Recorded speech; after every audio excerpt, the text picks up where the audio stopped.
ഇപ്പൊ നമ്മള് സവാള മാത്രമേ ചെയ്യുന്നുള്ളൂ. അല്ല ബാക്കി ഉള്ളിയുണ്ട്, ഇഞ്ചിയുണ്ട്.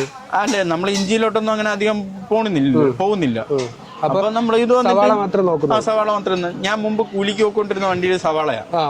അതാ ഞാൻ പറഞ്ഞേ, നമുക്ക് ഇതിന്റെ ലാഭനഷ്ടങ്ങൾ അറിയാലോ. നമ്മൾ അവിടുന്ന് കണ്ടു വളർന്നു വന്നതാ. എങ്ങനെയൊക്കെയാണ് കാര്യങ്ങൾ വളർന്നു വന്നെന്ന് ഉദ്ദേശിച്ചത് പഠിച്ചു വന്നതാണ്. അല്ലാതെ വണ്ടി എടുത്തോ കാര്യങ്ങളോ ഒന്നും അല്ല, പഠിച്ചു വന്നത് ഇതിനെ പറ്റി. മുമ്പ് ലോഡ് കയറ്റാൻ പോയെടുത്തുള്ളതാണ്. ഇതൊക്കെ സത്താനല്ലേ, ഉമ്മർകാവ്, സത്താന, അവിടെയൊക്കെ ലോഡ് കയറ്റാൻ പോയിട്ട് സാധനങ്ങൾ എടുത്തു കൊടുക്കുന്നതാണ്. നമ്മുടെ വണ്ടിയിൽ ലോഡ് കയറി നിൽക്കുന്നത് ഇത് പച്ച സവാളയാ. ഈ കാണുന്ന എല്ലാം പച്ച. അതെ, നമ്മളെ വണ്ടിയിലാണ് ലോഡ് കയറിയിരിക്കുന്നത്. ഇത് നമ്മളെടുത്ത് കൊടുത്തത് ലോഡാ ആ ടൈമില്. അപ്പൊ നമ്മൾ ഇങ്ങനത്തെ കുറെ വിലയുടെ ഒരുപാട് വ്യത്യാസങ്ങൾ വരും. അതപ്പോഴത്തേക്കും നോക്കണ്ട.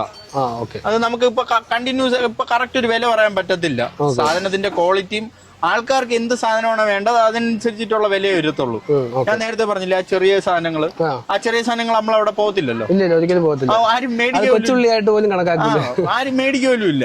അതേസമയം ഇനി എത്ര വലുത് കൊണ്ട് വെച്ചാലും അത് എടുത്തോണ്ട് പോകും. ആദ്യം കാണുന്ന വലുതാണെങ്കിൽ അത് എടുത്തോണ്ട് പോകും. കാരണം നമ്മളെ പണി എളുപ്പത്തിന് വലുതാണ് നമ്മളവിടെ നോട്ടം.